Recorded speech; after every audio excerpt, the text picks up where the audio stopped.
Assalamualaikum warahmatullahi wabarakatuh. Perkenalkan, nama saya Firza Nafisa Mukhatib dari kelas HES 4B. Penghimpunan dana. Penghimpunan dana di bank syariah dapat berbentuk giro, tabungan, dan deposito. Prinsip operasional syariah yang diterapkan dalam penghimpunan dana masyarakat adalah prinsip wadiah dan mudharabah. Prinsip wadiah yang diterapkan adalah wadiah yad-damanah yang diterapkan pada produk rekening giro. Wadiah damanah berbeda dengan wadiah amanah. Dalam wadiah amanah pada prinsipnya harta titipan tidak boleh dimanfaatkan oleh yang dititipi. Sementara itu dalam hal wadiah yad-damanah, pihak yang dititipi atau bank bertanggung jawab atas keutuhan harta titipan sehingga ia boleh memanfaatkan harta titipan tersebut. Kedua, prinsip mudharabah.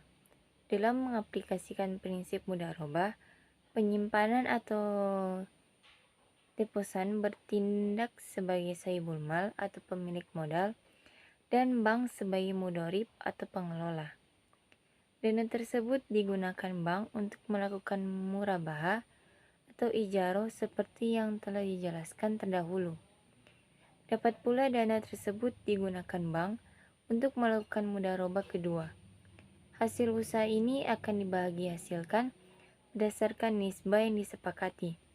Dalam hal bank menggunakannya untuk melakukan mudharabah kedua, maka bank bertanggung jawab penuh atas kerugian yang terjadi. Penyaluran dana.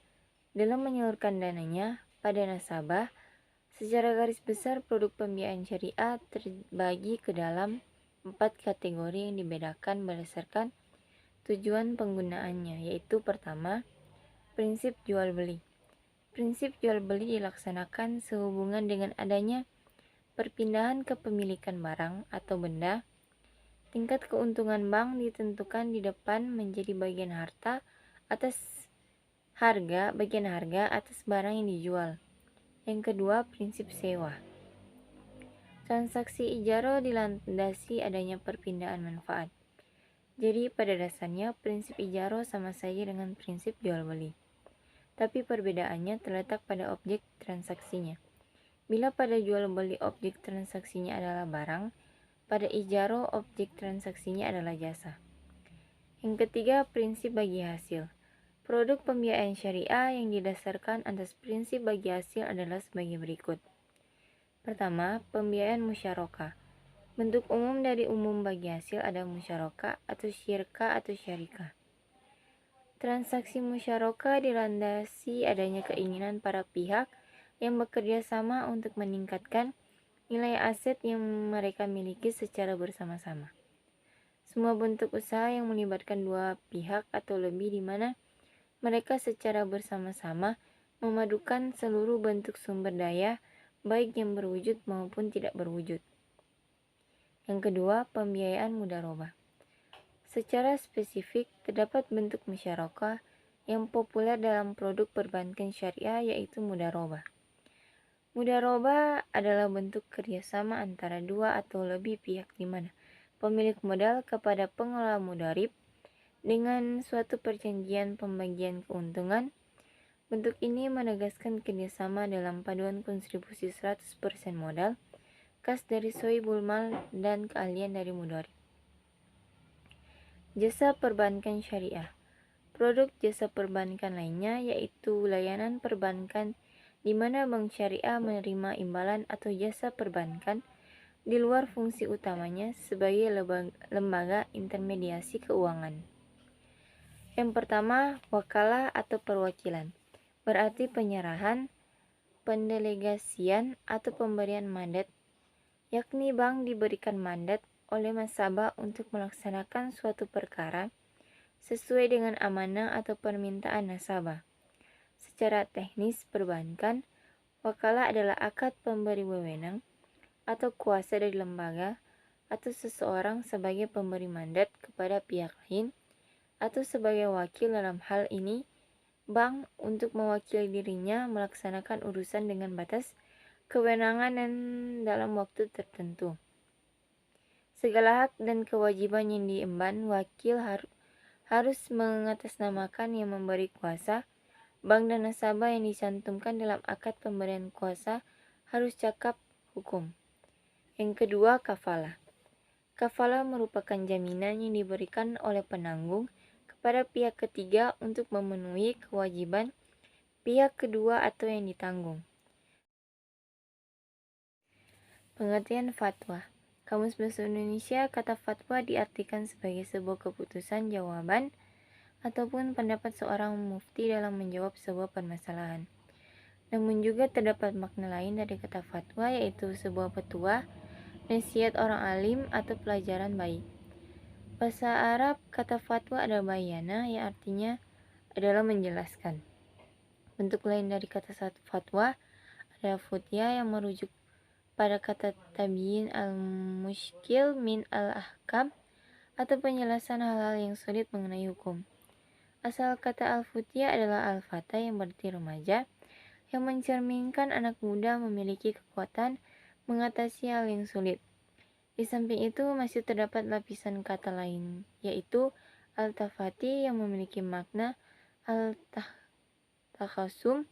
yang merujuk kepada makna persengketaan. Tahasum yang merujuk kepada makna persengketaan. Adapun pengertian fatwa berdasarkan syara, yaitu menjelaskan syara pada sebuah persoalan yang berfungsi sebagai jawaban atas suatu pertanyaan baik secara individual ataupun secara kolektif. Secara definitif, pada dasarnya tidak ada perbedaan antara fatwa dan keputusan karena kedua-duanya dalam konteks ini sama-sama merupakan sebuah hasil ijtihad sebuah lembaga keagamaan. Pengertian DSN MUI. Pada awalnya fatwa di Indonesia sepenuhnya diberikan oleh ulama secara individu dan itu berlaku hingga awal abad ke-20. Pada pertengahan kedua abad ke-20, beberapa fatwa mulai diberikan ulama secara kolektif. Pada tahun 1926, para ulama tradisional telah mendirikan organisasi Nahdlatul Ulama dan mulai mengeluarkan fatwa melalui Lajnah Bad al-Masail. Sedangkan para ulama modern mendirikan Muhammadiyah pada tahun 1912. Di awal berdirinya Muhammadiyah tidak memperhatikan permasalahan fatwa.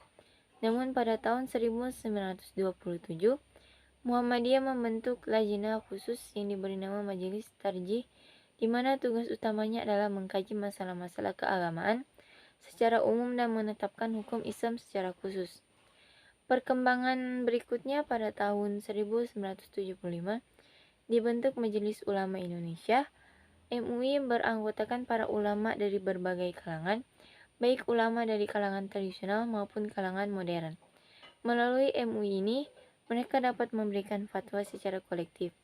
Sejak berdiri MUI telah mengeluarkan fatwa yang sangat banyak, baik yang berkaitan dengan ritual keagamaan, pernikahan, kebudayaan, politik, ilmu pengetahuan, kesehatan, maupun transaksi ekonomi.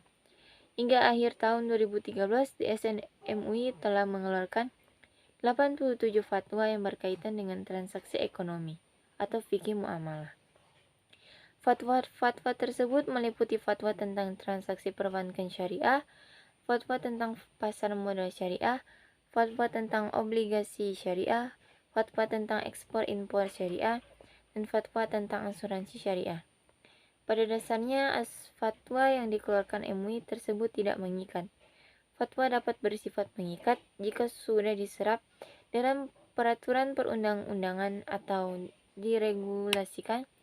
Di antara fatwa MUI yang sudah dijadikan regulasi adalah fatwa MUI tentang asuransi syariah, di mana fatwa tersebut sudah dituangkan dalam PSAK 108 tentang asuransi syariah.